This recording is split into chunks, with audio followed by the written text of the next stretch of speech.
สบายดีพี่น้องสวัสดี and hello มื้อนี้พากันมามาเล่นอยู่ทะเลบัวแดงอยู่อุดรธานีครับพาขี่เรือเบิ่งดอกบัวมาแต่เศร้าๆเลยได้พี่น้องเพราะว่าดอกบัวนี่ซึ่งมาสวยหลายมันนั้นมันยังก็แกมันฮุบลงมันฮุบลงแม่นต้องมาตอนมันเศร้าได้เลยจอดรถจะพุ่นแล้วสิลงไปนี่นะครับซื้อปีนี่ของเรานะครับของเราใช้เรือมาซี่ Amazing Thailand อุดรธานีท่านต้องดูตัวตัวครับมีทางข้อ information ครั ดู บรัดหนังป้ายที่3นะ16 This is a big attraction คนก็หลายเวลา10 โมงเดี๋ยวนี้เดินนำหน้าใช้เรือหมายเลข เบิ่งโฟน9 โมงเช้าเก็ตขี่รถมาแต่รีสอร์ทท่านใช้เวลาหลายเติบเกือบเท่าไหร่40 นาทีป่ะซื้อปีละเสียนขี่เหือปีละเท่าไหร่แกนี่เขาเหมาลำเลยคนต้องเหมาลำ500ลำใหญ่ลำเล็ก2 คน300ลำใหญ่500ลำหน่อย300ขี่ได้2 คนลำใหญ่สามารถขี่ได้6 คนโอเคลำน้อย2 คนลำน้อยโรแมนติกได้แล้วเนาะ2 คนบอกโรแมนติกบ่ขี่ It's 500 we got the whole boat เนี่ยไปเรือหมายเลข18นะทางขอบคุณครับถ่ายรูปขึ้นเหือเลยพี่น้องเหือลำนี่ขึ้นเลยโอเคใส่ไลฟ์เวสใส่เวสปิ้นไปทางนี้ปิ้นหน้าไปทางนี้โอเค we are Pepsi certified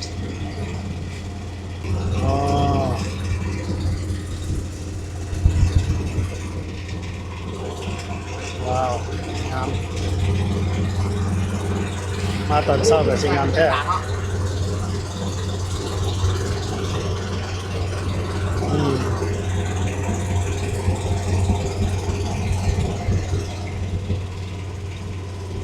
พากัน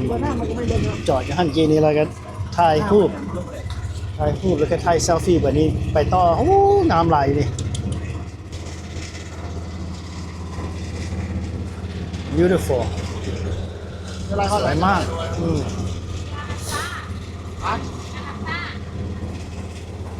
นก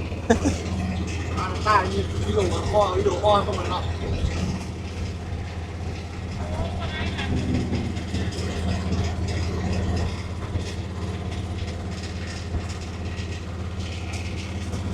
มาไหมมาไหม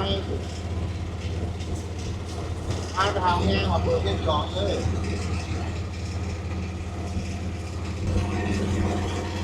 น้ำไหลสวยมาก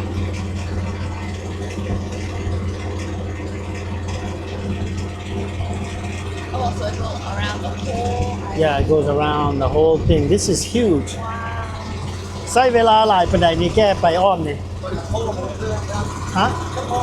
ชั่วโมงครึ่งชั่วโมงครึ่งชั่วโมงครึ่งว่าซั่น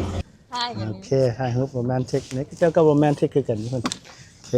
แล้วโรแมนติกตอนนั้นพ่อมันโอเค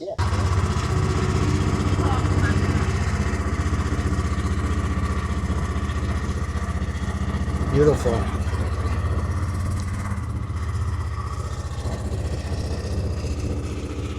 อาชาช่างมาก สวยมากงามหลายงามแฮง beautiful very beautiful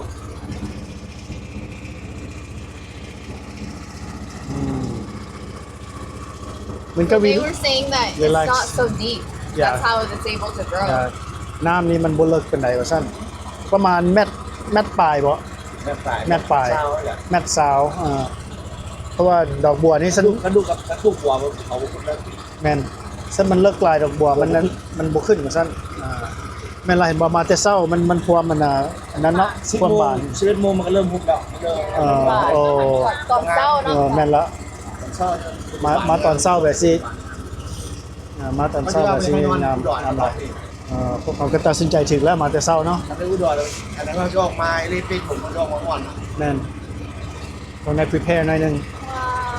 งามหลาย หลายว่าจะเป็นเมือง I think มันมานี่แบบคือเราสบายใจคือมัน just like มัน just like มัน relaxing natural like you know yeah it is relaxing เอาชั่วโมงครึ่งมันก็ต้องได้ relaxing แล้วแม่นว่ามันใช้เวลาหลายเติบเด้บ่แม่นว่า it's not a quick cruise you know hour and a half is substantial งามว้าวมีแต่ แนะนำใส่แว่นตาดำเนาะเพราะว่าสมมุติใส่แว่นตาดำนี่ งามอยู่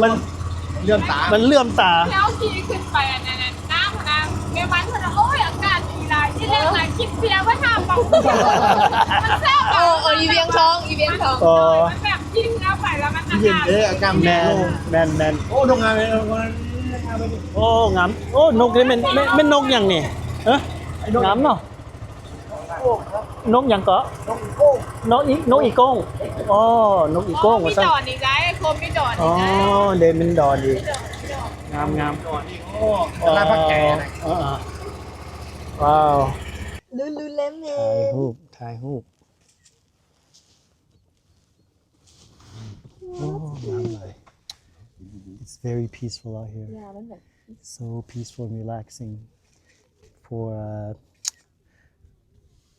how much is this 500 baht is $15 $15 yeah this is a good value I think for touring around ดีมากเลย experiencing in the Udon Thani area ห้างมันสิออกนะเดี๋ยวห้างมันสิขยายออกไปหลายๆบอนนั่นน่ะโดยหากระปุกได้แบบมันดุนแล้ว พาฮอดพันปีพุ่นวะโอ้ เห็นตัวกันมา this is like a thousand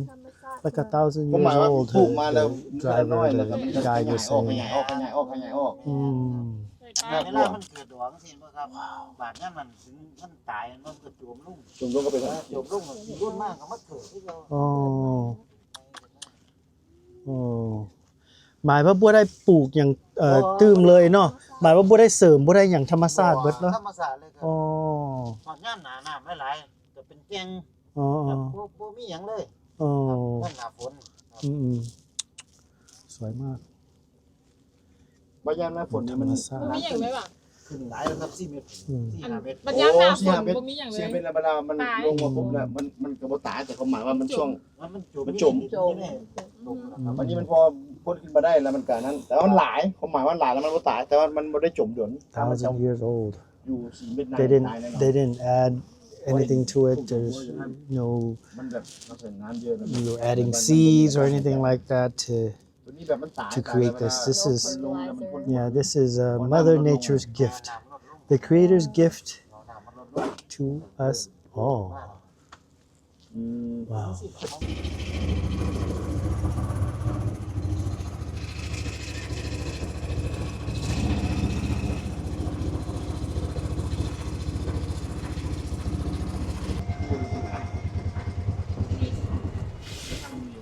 โอเค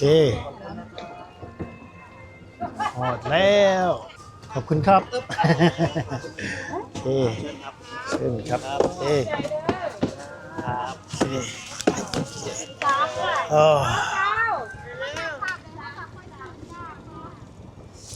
มีงานหลายลำอยู่ด้วยล่ะแล้วสนใจซื้อรูปอยู่นี่ มีคอร์ดไม่อย่างเรียบร้อย